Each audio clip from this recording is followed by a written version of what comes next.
बनाया जाता। जो व्यक्ति याद रखिएगा है ना परगेन जिनको मुखिया बोलते हैं, याद रखिए मुख्यमंत्री भूपेश बघेल ने इसे ध्यान केंद्र और पारंपरिक बैगा हाट की निर्माण की घोषणा की थी। जय जवाहर, नमस्कार, हेलो दोस्तों, गुड मॉर्निंग। मैं सीएस देवी आपका बहुत बहुत स्वागत करता हूं हमारे इस यूट्यूब चैनल पर। आज है दोस्तों 11 मई 2022 और हम लोग दोस्तों कल का जो है करंट अफेयर को देखेंगे। वीडियो को दोस्तों आप कंप्लीट देखिएगा और अंत तक देखिएगा। आज का जो है करंट अफेयर बहुत ही इंपॉर्टेंट है, देखिएगा। पहला प्रश्न आपके सामने है दोस्तों, देखिए। 100 स्मार्ट शहरों के बीच हो रही स्मार्ट सिटी अवार्ड 2022 की प्रतियोगिता के दूसरे राउंड में 75 शहरों की अंतिम सूची में रायपुर और बिलासपुर को कौन सा स्थान मिला है? तो यहाँ पर ऑप्शन दोस्तों देखिएगा, ए, बी, सी या डी। ऑप्शन नंबर दोस्तों ए सही आंसर है। रायपुर को 70वां और बिलासपुर को 68वां स्थान मिला है। इसके संबंध में आप विशेष सुनिए दोस्तों, जो कि विशेष है। देखिए, प्रदेश के दो शहरों रायपुर और बिलासपुर को देश के 100 स्मार्ट शहरों के बीच हो रही स्मार्ट सिटी अवार्ड 2022 की प्रतियोगिता के दूसरे राउंड में एंट्री मिल गई है दोस्तों। और देश के 100 शहरों के बीच 6 प्रमुख श्रेणियों में 35 पुरस्कारों के लिए स्पर्धा हो रही है। इस साल अवार्ड्स के लिए दोस्तों 75 शहरों का चयन किया गया है। इसमें दोस्तों सूरत जो है शीर्ष स्थान पर है और रायपुर को 75 शहरों की सूची में 70वां स्थान मिला है, जबकि बिलासपुर इसमें दोस्तों 2 पायदान आगे है, यानी दोस्तों 68वें स्थान पर है। और स्मार्ट सिटी अवार्ड का जो है फाइनल रिजल्ट 15 अगस्त को जारी किया जाएगा, ठीक है। चलिए अगला प्रश्न देखिए दोस्तों। अगला प्रश्न आपके सामने है, देखिएगा। 1 2 आ जाइए। ओके, हाल ही में चर्चित राज्य का पहला आदिवासी संग्रहालय कहाँ बनाया जा रहा है? यहाँ पर देखिएगा, ऑप्शन नंबर ए सही है दोस्तों, नवा रायपुर। देखिएगा, इसके संबंध में आप विशेष देखिए, जो कि विशेष है दोस्तों बहुत ही इंपॉर्टेंट है, बड़े ध्यान से सुनिएगा। देखिए, नवा रायपुर स्थित tribal research and training institute में राज्य का पहला आदिवासी संग्रहालय ट्राइबल म्यूजियम बनाया जा रहा है। यह म्यूजियम दोस्तों tribal research and training institute की बिल्डिंग के बाएं हिस्से में बनाया जाएगा। और याद रखिए दोस्तों कि म्यूजियम यहाँ राज्य में रहने वाली जनजातियों का रहन सहन, पहनावा, आभूषण, वाद्य यंत्र, बर्तन, शिकार में इस्तेमाल किए जाने वाले हथियार सहित दोस्तों कई चीज़ें दोस्तों प्रदर्शित की जाएगी। और यहाँ कुल 15 गैलरी में दिखेगा दोस्तों आदिवासियों का जो है जीवन और रहन सहन जो है वो 15 गैलरियों में दिखाया जाएगा, ठीक है। तो याद रखना है, इम्पोर्टेंट है दोस्तों ये। चलिए अगला प्रश्न देखिएगा। देखिए, हाल ही में चर्चित मृतक स्तंभ किन जनजातियों की परंपरा है? तो हाल ही में दोस्तों ये न्यूज़पेपर में था और बहुत इंपॉर्टेंट है प्री और व्यापम के लिए, तो इसको बड़े ध्यान से सुनिएगा। तो देखिए, इसमें कौन से जनजातियों के द्वारा मनाया जाता है? तो देखिएगा, ए, बी, सी या डी। ऑप्शन नंबर दोस्तों बी सही है, माड़िया एवं मुरिया। ये देखिए दोस्तों विशेष इसके संबंध में, जो कि इम्पोर्टेंट है। नारायणपुर जिले के दोस्तों अबुझमाड़ सहित दक्षिण बस्तर में माड़िया और मुरिया जनजाति में मृतक स्तंभ की प्रथा पुरातन काल से प्रचलित है। और इसको याद रखिएगा दोस्तों कि स्थानीय बोली में इन्हें माड़िया खंभा या मुरिया खंभा कहा जाता है। प्राचीन समय में जनजातियों के पूर्वजों को जहाँ दफनाया जाता था वहाँ 5 से 6 फीट ऊंचा पत्थर रख दिया जाता था, लेकिन आज दोस्तों बदलते समय के साथ इस परंपरा में बदलाव आया है। अब दफनाए गए स्थान पर सुंदर चित्र बना दिया जाता है, चित्र बनाकर पेंटिंग किया जाता है ना, रैली के रूप में होते हैं ये मृतक स्तंभ, ठीक है। और वर्तमान समय में दोस्तों माड़िया व मुरिया जनजाति में दोस्तों सभी लोगों का मृतक स्तंभ नहीं बनाया जाता।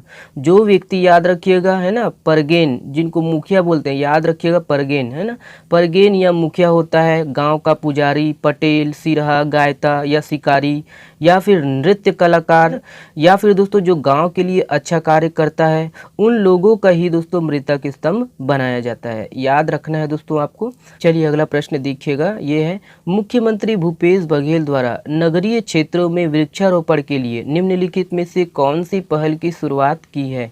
यहाँ पर ऑप्शन है दोस्तों देखिएगा, ए, बी, सी या डी। ऑप्शन नंबर दोस्तों बी सही है, कृष्ण कुंज। ठीक है, देखिए इसके संबंध में विशेष सुनिएगा दोस्तों कि देखिए ये है कि नगरीय क्षेत्रों में वृक्षारोपण के लिए दोस्तों कृष्ण कुंज की है ना ये पहल की शुरुआत की है। और देखिए दोस्तों कि इसके तहत कृष्ण जन्माष्टमी पर वृक्षारोपण किए जाएंगे और ऑक्सीजन देने वाले पौधे लगाए जाएंगे, है ना। इस पहल के माध्यम से दोस्तों नगरीय क्षेत्रों में सांस्कृतिक महत्व को है ना बढ़ावा देने के लिए जीवन उपयोगी वृक्षों का दोस्तों वृक्षारोपण किया जाएगा।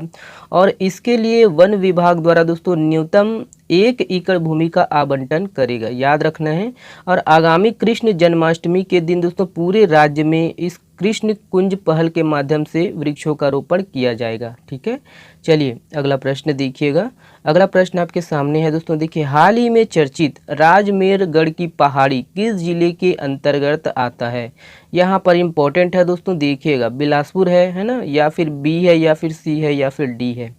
ऑप्शन नंबर दोस्तों कौन सा सही है, ऑप्शन नंबर बी सही है दोस्तों, गौरेला पेंड्रा मरवाही। इंपॉर्टेंट है दोस्तों राजमेरगढ़ की पहाड़ी, है ना, पूछ सकता है एग्जाम में। तो इसके संबंध में आप विशेष सुनिए दोस्तों कि देखिए राजमेरगढ़ की पहाड़ी जिनके विकास के लिए दोस्तों केंद्र सरकार है ना से हरी झंडी मिली है।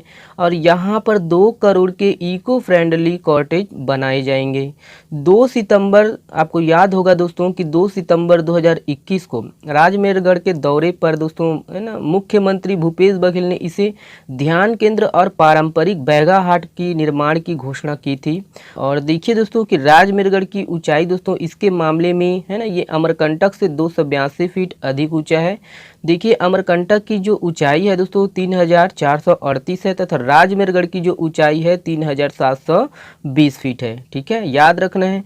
और देखिए कि राजमेरगढ़ की पहाड़ी के नीचे दोस्तों गुफा है जिसे मुख्यमंत्री भूपेश बघेल के द्वारा इसे दोस्तों ध्यान केंद्र के रूप में विकसित करने की घोषणा की थी। ठीक है, याद रखना है। चलिए अगला प्रश्न देखिएगा दोस्तों। अगला प्रश्न आपके सामने है, किस दिवंगत फोटोग्राफर को वर्ष 2022 की पुलित्जर अवार्ड मिला है। यहाँ पर ऑप्शन है दोस्तों, देखिएगा ए, बी, सी या डी। ऑप्शन नंबर कौन सा सही है दोस्तों, ऑप्शन नंबर डी सही है, दानिश सिद्दीकी को। देखिए इसके संबंध में आप विशेष सुनिए कि देखिए दिवंगत फोटोग्राफर दानिश सिद्दीकी को वर्ष 2022 का पुलित्जर अवार्ड मिला है। पुरस्कार विजेताओं में दोस्तों भारतीय पत्रकार अदनान है ना, अदनान आबिदी, सना इरशाद मट्टू, अमित दवे का नाम शामिल है। फोटोग्राफर दानिश सिद्दीकी की तालिबान और अफगान सेना के संघर्ष के दौरान मौत हो गई थी। पुलित्जर पुरस्कार को दोस्तों पत्रकारिता के क्षेत्र में अमेरिका का सबसे प्रतिष्ठित सम्मान माना जाता है और इस पुरस्कार की शुरुआत साल 2017 में की गई थी। इम्पोर्टेंट है, याद रखना है दोस्तों किसको मिला है, दानिश सिद्दीकी। ओके, चलिए विश्व खाद्य पुरस्कार 2022 निम्न में से किसने जीता है। यहाँ पर ऑप्शन है दोस्तों ए, बी, सी या डी। ऑप्शन नंबर दोस्तों बी सही है, सिंथिया रोसेनजविग। तो इसके संबंध में आप विशेष सुनिएगा दोस्तों। देखिए सिंथिया रोसेनजविग ने दोस्तों 2022 विश्व खाद्य पुरस्कार जीता है। विश्व खाद्य पुरस्कार एक ऐसा पुरस्कार है दोस्तों जो दुनिया भर के व्यक्तियों की उपलब्धियों को पहचानने के उद्देश्य से दिया जाता है जिन्होंने दोस्तों दुनिया भर में भोजन की मात्रा, गुणवत्ता एवं दोस्तों उपलब्धता में सुधार करके मनुष्यों के जीवन को आगे बढ़ाने में सहायता की है। और देखिए दोस्तों कि इस पुरस्कार की कल्पना नोबेल शांति पुरस्कार प्राप्तकर्ता नॉर्मन बोरलॉग ने की थी। देखिए याद रखना है। चलिए अगला देखिए दोस्तों। अगला प्रश्न आपके सामने है, ये वाला प्रश्न है दोस्तों है ना हाल ही के करंट अफेयर का है, कल का है। तो इसका जवाब आप दोस्तों कमेंट्स बॉक्स में दीजिएगा कि निम्नलिखित में से किस अभियान के तहत नक्सल पीड़ितों और सरेंडर नक्सलियों के लिए कार्ली में कॉलोनी बनाया गया है। तो यहाँ पर ऑप्शन है दोस्तों, देखिएगा ए, बी, सी या डी। इसका जवाब आप कमेंट्स बॉक्स में दीजिएगा। चलिए बहुत बहुत धन्यवाद वीडियो को देखने के लिए, शेयर जरूर कर दीजिएगा दोस्तों, सपोर्ट करिए। बहुत बहुत धन्यवाद।